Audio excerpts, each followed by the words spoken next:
Hello, my name is Andy, and this year 2026 I want to try something new for Siem Reap.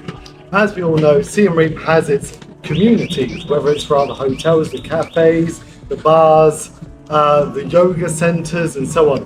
But I truly believe that Siem Reap is lacking in something incredibly important, and that's creativity. When you look at Phnom Penh, it has this flow of events and money. When you look at Battambang, there's beautiful murals. Siem Reap is greatly lacking, and I believe that through creativity we can bring a real sense of community. Over last year, simply enjoying the process of creating new things, from recycled artworks, literally from old yoga mats, old piece of wood and some card and paint, to cardboard and polystyrene sculptures. And in fact, this year I really hope to make some absolutely giant pieces for the city. In 2026, there's a few things that I'm hoping are coming all the way from Koh Rong to Tonle Sap Lake. But this isn't something for me to be able to hang up and show you.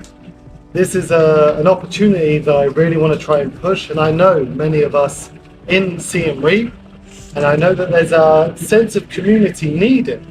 So what I want to be able to offer is workshops, not only for me but for the team of smiling creatives, that is open to everyone and their different creative skills.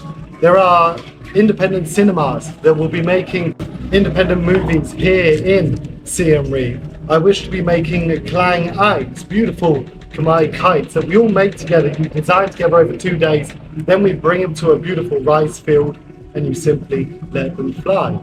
Kids workshops where we can all come down, bring some artists. They ask for a dinosaur like this one, all made, do the outline and let them paint, let them get creative. Photography, there are some amazing photographers here in Siem Reap. Why aren't you seeing their work posted up? So Siem Reap has a lot of potential, and there's so many businesses that can house this creative potential. I'm at Bamboo Stage, which is very nicely going to be hanging up my recycled artwork, because to be brutally honest, once I've made it, I leave it to the side and I'm on to the next thing. The other thing I want to be able to introduce, and this is something you're able to support, whether that's financially or with your time, and I'll call him over. So, Swa Drolam, come. Good, there he is. Saad, look at that. So this is Swa Drolam. So the idea of Swa Drolam is not only to use businesses that can give a free one thing for free a month in a voucher program, but to host public games, public bingo, pushing a rattan ball down the road with big balls with numbers. So again, join Smiling Creatives, come and check out the artwork. This is going to be for sale. They can continue to fund Smiling Creatives, and there are amazing workshops coming up for everyone to enjoy. So, Arkoun, Swa, go, shoot, get.